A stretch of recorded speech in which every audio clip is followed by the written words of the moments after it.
What is going on, guys? Jason Burke here, Styles Clash for Life, coming at you on YouTube, and today I've got some football focus. I've been continuing my trend of the Pittsburgh Steelers offseason, kind of the rebuilding process. I've already done 2 videos now, one on who should be our quarterback in 2022, and one on how to fix the offensive line for 2022, the guys that I would cut, keep, and draft for the offensive line. So if you guys are concerned about the quarterback and offensive line positions, there are my last 2 videos from the Steelers in this video section. Today I'm looking at free agency. So there's going to be several free agency videos coming out. The first one today is looking at our free agents. So free agency kicks off in 15 days from now. I'm recording and posting this on March 1st. So March 16th, Wednesday, March 16th is free agency, which means we can take our $30+ million, which is the in the top 10 in the NFL for free agency for cap money, and go out and get some guys.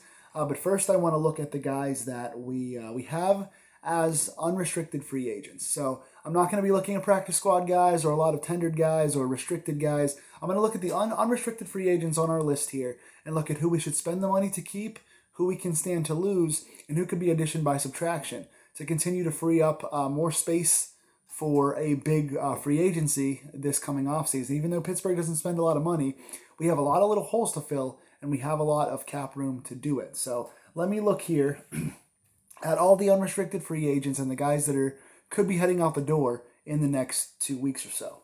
We've got 3 guys on the offensive line. You guys already know how I feel about the offensive line. I covered this basically in my offensive line video. We've got 3 free agents here on the line. That is Trey Turner, who we traded for last year from the Chargers. B.J. Finney, who was on the team for a while, went away, went to Cincinnati and a few other teams, came back to us last year. And Chukwueze Okorafor, who we've had since the draft. He's been battling for starting spots, mainly with Zach Banner. Those 3 guys are our 3 offensive linemen who are potentially looking for a spot somewhere this offseason. I would say let all 3 of them go. Cut all 3. Cut Turner, Finney, and Okorafor. In my opinion, Turner played way down to expectations, and he's going to require a little more money than he's worth if we re-sign him. I didn't like the way he played this year. Lots of penalties, looked a little slow. B.J. Finney was hurt the whole time, did not really serve us even as a backup because he was always hurt. And Chukwueze Okorafor, in my opinion, is terribly overrated. I would add to this cutting Banner as well to save ourselves $5 million for next season to add to our cap. And so I'd be cutting all 3 of the offensive linemen. I think we have some holes to fill there. I would be drafting a few offensive linemen and probably bringing a veteran or 2 in as well. So I'd be adding several bodies in the offseason. But we start off by getting rid of the guys that did not serve us well in the past year or so. That is Turner, Finney, and Okorafor. I would cut all 3. Wide receivers, we also have 3 unrestricted free agents here. That is Juju Smith-Schuster, James Washington, and Ray McLeod.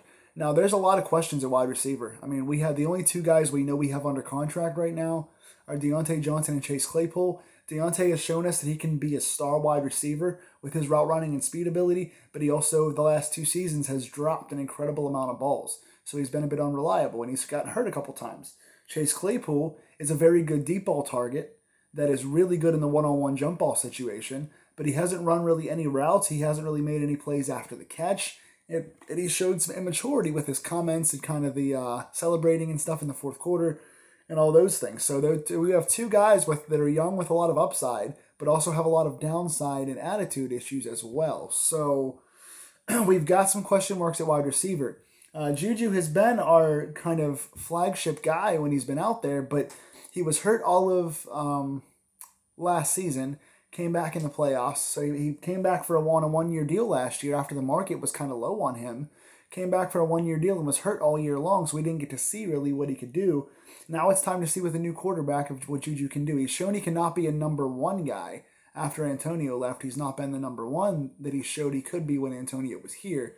But can he be a real solid number 2? Can you add him in with a Deonte when he's catching and a Claypool when he's listening to the rules and kind of use those guys as a really solid receiving core?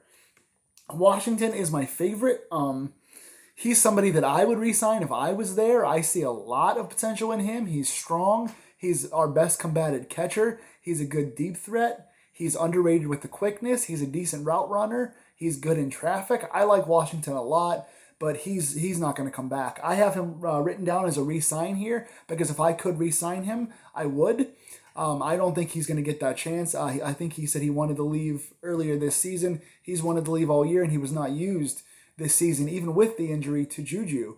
He wasn't used enough. So Pittsburgh is getting a big loss, in my opinion, there, because Washington is much better than he got to ever show us here. He had some moments in preseasons and stuff like that, but in the regular season, he doesn't get the time he deserves. So I would re-sign Washington, but they will not. Juju, I would also try and re-sign, depending on how much money he requires. We have like two bigger needs, in my opinion, on defense this offseason. So it depends what the market is for Juju. It was not that big last year. I think we got him back for 11 or 12 million for the one season. He took a like 1 or 2 million less from Baltimore to come back here.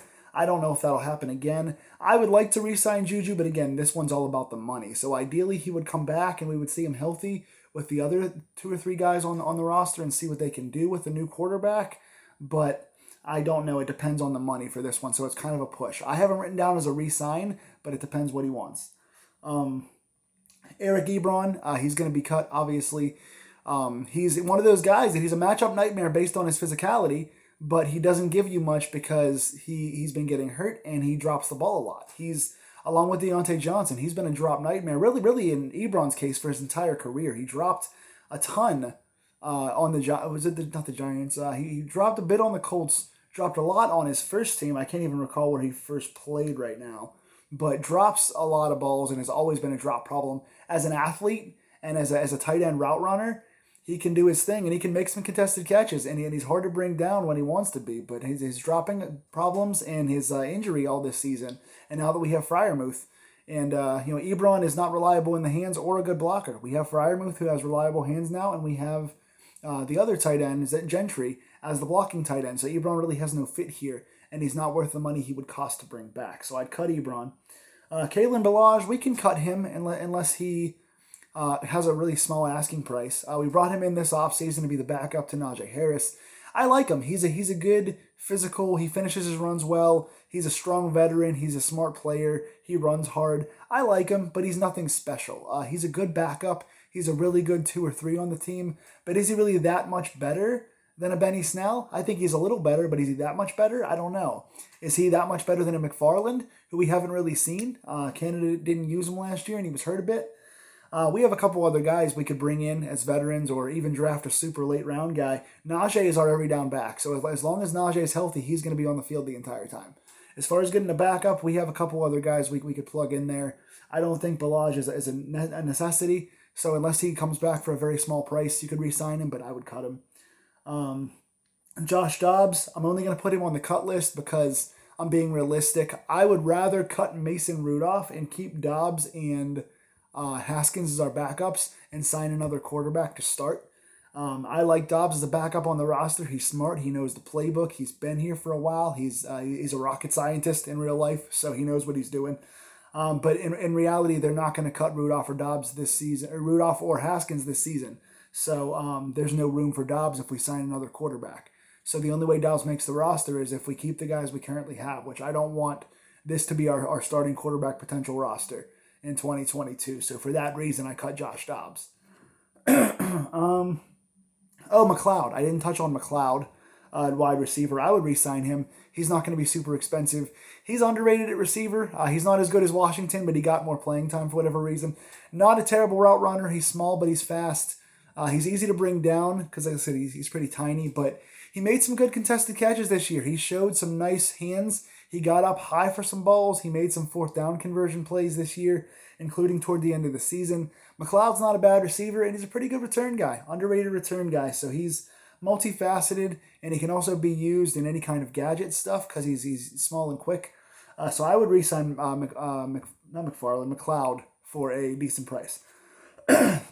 Defensively, there's 3 corners that are out there right now for us.